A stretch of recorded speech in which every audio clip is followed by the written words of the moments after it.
जय श्री राधे दोस्तों, केपी की वाणी चैनल में आपका स्वागत है। माता रानी का आशीर्वाद पाने हेतु कमेंट में जय माता दी अवश्य लिखे। वहीं अगर आप महाकाल के भक्त हैं तो कमेंट में हर हर महादेव अवश्य लिखे। यकीन जानिए माता रानी संग महादेव की कृपा आप पर और आपके पूरी परिवार पर अवश्य बरसेंगी और आप सौ परिवार स्वस्थ एवं सुखी रहेंगे। साथ ही आपकी सभी मनोकामनाएं यथाशीघ्र अवश्य ही पूर्ण हो जाएंगी। दोस्तों, आज की वीडियो में आपको बुध के राशि परिवर्तन से जिन नामों के 27 फरवरी तक सगाई के योग बन रहे हैं उसकी जानकारी देने जा रहा हूं। इस दौरान रिश्ते तय भी हो सकते हैं और कई जातकों की शादी भी संपन्न हो सकती है। यह जानकारी आपको पूर्ण रूपेण ग्रह राशि परिवर्तन के आधार पर दी जा रही है। आइए केपी की वाणी के वीडियो में आगे बढ़ते हैं और जानकारी प्राप्त करते हैं कि अगर आपकी शादी में अड़चने आ रही है, शादी तय होने के बाद टूट जा रही है, किसी न किसी वजह से व्यवधान आ रहा है और आप परेशान हैं, आपके माता पिता परेशान हैं, तो उसके क्या कारण हो सकते हैं और इस जो मुख्य कारण है उसका निवारण क्या हो सकता है, तो इसके लिए आप केपी की वाणी से संपर्क कर सकते हैं। अब तक हजारों जातकों की कुंडली बनाई गई है, उनमें बहुत से जातकों के सटीक जानकारी देने के चलते और दोष निवारण के चलते उनकी शादी भी हुई है। कई जातक आज वैवाहिक जीवन सुखमय तरीके से बिता रहे हैं। उन्होंने कुंडली मिलान कराई थी और उनको वह मार्ग प्रशस्त किया गया कि अगर कुंडली मिलान में कोई दोष रहता है तो उस दोष को निवारण कर आप वैवाहिक जीवन सुखमय बिता सकते हैं। तो हजारों जातकों की अब तक कुंडली बनाई गई है और उन्हें उनसे फायदा भी मिला है।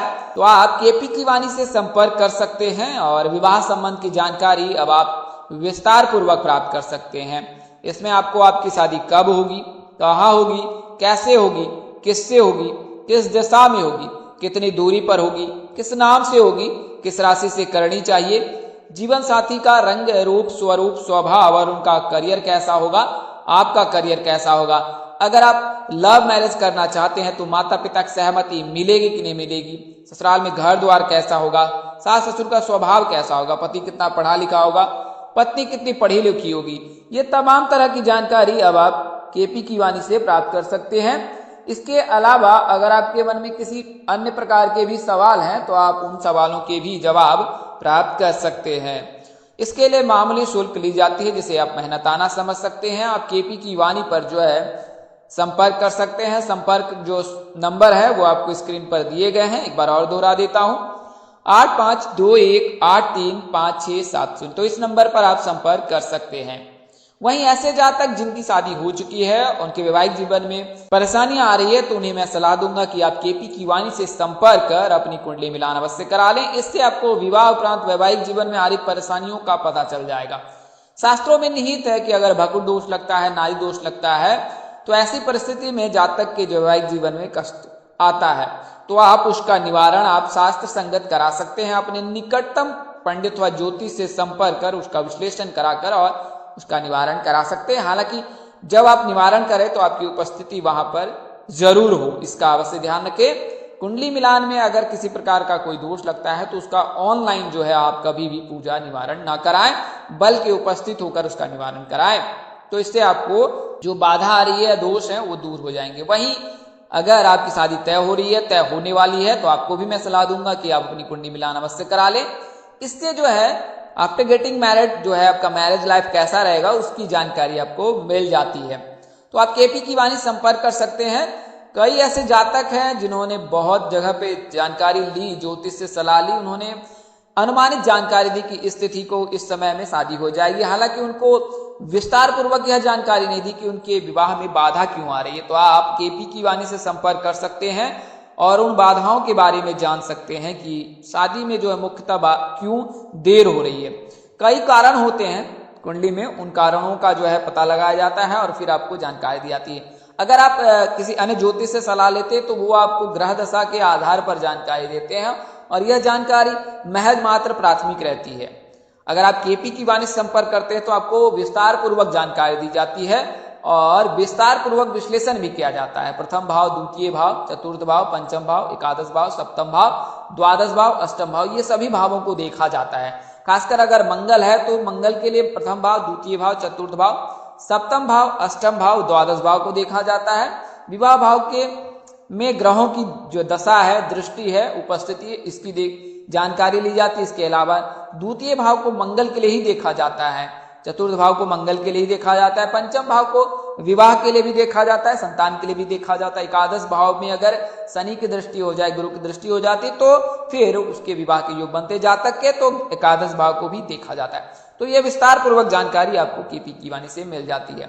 आइए अब वीडियो में आगे बढ़ते हैं। तो पहले मैं आपको बताता हूं कि बुध का राशि परिवर्तन कैसे, कब, कहां से हो रहा है। तो बुध जो है 7 फरवरी को सुबह 7:28 पर जो है वो मकर राशि में गोचर कर रहे हैं और 27 फरवरी को संध्या काल 4:48 तक जो है वो मकर राशि में ही रहेंगे। तो मकर राशि में बुध के गोचर से मकर राशि के जातकों को तो फायदा मिलेगा ही, इसके अलावा अन्य जो नाम के जातक हैं उसकी भी जानकारी दूंगा और इसमें जो है बुध का क्या क्या कार्य रहता है उसकी जानकारी देता हूं। तो बुध जो है मिथुन व कन्या राशि के स्वामी होते हैं। बुध की कृपा से ही जातक विद्वान होता है। अगर आप पर बुध की कृपा है तो आप अवश्य विद्वान बनेंगे। आपकी तार्किक क्षमता में मजबूती आएगी, संचार कौशल आपका बेहतर होगा। बुध कन्या राशि में उच्च के होते हैं तो मीन राशि में नीच के माने जाते हैं। तो मीन राशि के जातकों को इनमें फायदा नहीं मिलेगा। सूर्य शुक्र राहु के साथ ये मित्रता का संबंध रखते हैं, तो चंद्रमा को ये अपना शत्रु मानते हैं। शनि मंगल गुरु और केतु के साथ इनका संबंध तटस्थ है, यानी ना इनसे दोस्ती है ना इनसे बैर है। पुरानी ग्रंथों की माने तो बुध चंद्रमा व बृहस्पति की पत्नी तारा के संतान हैं। ये बुद्धि, वाणी, शिक्षा, शिक्षण, गणित, तर्क, यांत्रिकी, ज्योतिष, लेखाकार, आयुर्वेद, लेखन, प्रकाशन, रंगमंच एवं निजी व्यवसाय आदि के कारक होते हैं। मातृ पक्ष के सगे संबंधियों का प्रतिनिधि भी बुध करते हैं। साथ ही बुध मस्तिष्क, जीवा, स्नायुतंत्र, कंठ, ग्रंथि, त्वचा, गर्दन आदि के भी प्रतिनिधि माने जाते हैं। बुध के नकारात्मक प्रभाव से स्मरण शक्ति कमजोर होती है, सिर दर्द होता है, त्वचा आदि के रोग होते हैं।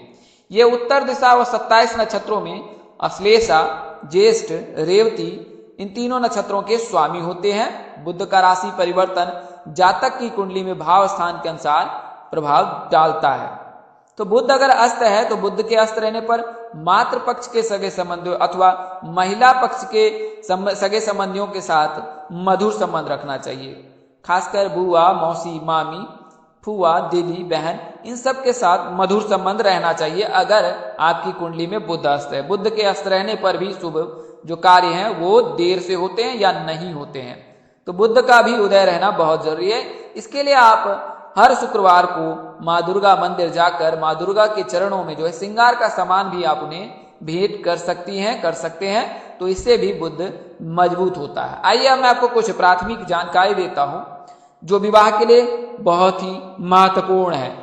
तो विवाह के लिए शुभ दिन कौन सा होता है? तो मंगलवार के दिन का चयन न करें, बाकी अन्य दिनों का आप चयन कर सकते हैं। इसमें सोमवार, बुधवार, गुरुवार और शुक्रवार का दिन बेहद शुभ है।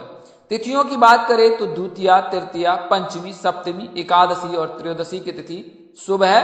मुहूर्त की बात करें तो अभिजीत मुहूर्त, गोधली बेला सबसे शुभ है। लग्न की बात करें तो मिथुन, कन्या और तुला राशि जो है वो लग्न शुभ माने जाते हैं। तारा की बात करें तो शुक्र और गुरु का उदय होना बहुत जरूरी है। सूर्य भ्रमण की बात करें तो मेष, वृषभ, मिथुन, वृश्चिक, मकर और कुंभ राशि में सूर्य का भ्रमण शुभकर माना जाता है। नक्षत्र की बात करें तो रोहिणी, मृगशिरा, मघा, उत्तर फागनी, हस्त, स्वाति, अनुराधा, मूल, उत्तर साढ़ा, उत्तर भाद्रपद, रेवती शुभकरण। बात करें शुभकरण की तो बाबा, करणी, कौलव, तैतला, गारो, वनिजा, करण आदि जो है शुभकरण माने जाते हैं। बात करें योग की तो प्रीति योग, सौभाग्य योग और हर्षण योग, इनमें सौभाग्य योग सबसे शुभ माना जाता है। आइए अब मैं आपको उन नामों की जानकारी देता हूं। तो पहला तो नाम अक्षर आपको ज्ञात ही होगा, मकर राशि। मकर राशि के जातकों का नाम जे से शुरू होता है। जे नाम के जातकों के लिए 27 फरवरी तक रिश्ते आ सकते हैं, रिश्ते तय भी हो सकते हैं और आने वाले मई और जून महीने में आपकी शादी संपन्न हो सकती है। बात करें नाम की तो RAS नाम के जातक से आपके लिए प्रस्ताव आ सकता है। चूंकि बुध के राशि परिवर्तन से बुध मकर राशि में गोचर करेंगे और कन्या राशि में ये उच्च के होते हैं, तो कन्या राशि के जातकों के लिए भी 27 फरवरी तक जो है सगाई के योग बन रहे हैं। तो कन्या राशि के जातकों के लिए जो है ASD नाम से प्रस्ताव आ सकता है। वहीं बात करें C नाम के जातक तो सी नाम के जातकों की राशि भी मिथुन होती है। इनके लिए भी शुभ योग बन रहा है। फरवरी महीने में सगाई शादी के कार्यक्रम संपन्न हो सकते हैं। अगर नहीं होती है तो फरवरी के अलावा मई और जून में आपकी सभी निश्चित हो जाएगी। किस नाम से हो सकती है? तो STB नाम के जातकों से प्रस्ताव आ सकता है और इनमें से किसी एक जातक के साथ आप परिणय सूत्र में बन सकते हैं। मिथुन राशि में भी ये उच्च होते हैं बुध, तो मिथुन राशि के जातकों के लिए भी रिश्ते आ सकते हैं और 27 फरवरी तक विवाह योग बन रहे हैं। सगाई भी संपन्न हो सकती है। किसी कारणवश अगर सगाई और शादी के कार्यक्रम संपन्न नहीं होते तो मई और जून में परिणय सूत्र में बंधने के 100% योग हैं। तो कुल मिलाकर कहे तो मिथुन राशि के जातक कन्या राशि के जातकों के लिए शुभ योग है।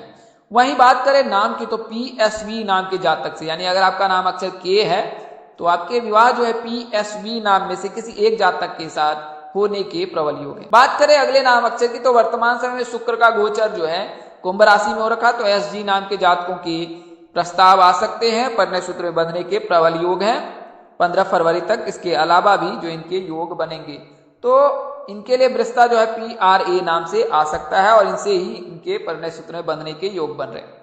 अगली वाला जो अंतिम नाम अक्षर है वो D से है। D चूंकि मीन राशि के जातक हैं और मीन राशि में वर्तमान समय में अभी गोचर हो रखा है गुरु का गोचर 22 अप्रैल तक रहने वाला है। तो इस दौरान जो है मीन राशि के जातकों के लिए अभी भी वर्तमान समय में बुध के राशि परिवर्तन, शुक्र के राशि परिवर्तन से, मंगल के राशि परिवर्तन से, अन्य किसी ग्रह के राशि परिवर्तन से इनका पर प्रभाव नहीं पड़ रहा है, हालांकि इनको फायदा अवश्य मिलेगा। तो 22 अप्रैल तक मीन राशि के जातक यानी D नाम के जातक के विवाह के योग 100% योग बन रहे हैं। बात करें नाम की तो SGV नाम में से किसी एक जातक के साथ आप परिणय सूत्र में बन सकते हैं।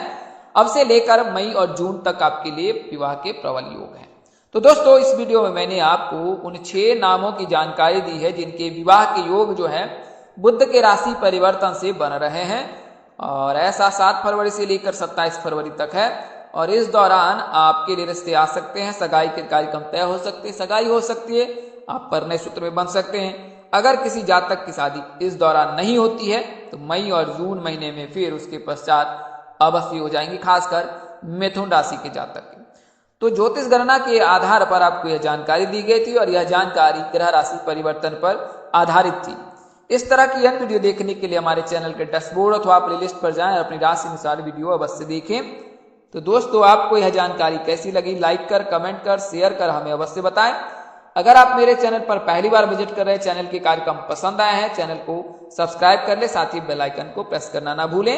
माता रानी कृपा से आपके चेहरे पर हमेशा मुस्कान बनी रहे, आप स्वपरिवार स्वस्थ एवं सुखी रहे। आप सभी के प्यार और स्नेह के लिए आप सबको हृदय से धन्यवाद करता हूँ। आप लोग इसी तरह हमारे साथ जुड़े रहें। इन्हीं शुभकामनाओं के साथ आपसे विदा लेता हूँ कि जल्द एक नए वीडियो और एक नई जानकारी लेकर आपके समक्ष हाजिर रहूंगा। तब तक के लिए इस नाचीज दोस्त को इजाजत दे। आप जहां रहें मस्त रहें, स्वस्थ रहें, व्यस्त रहें।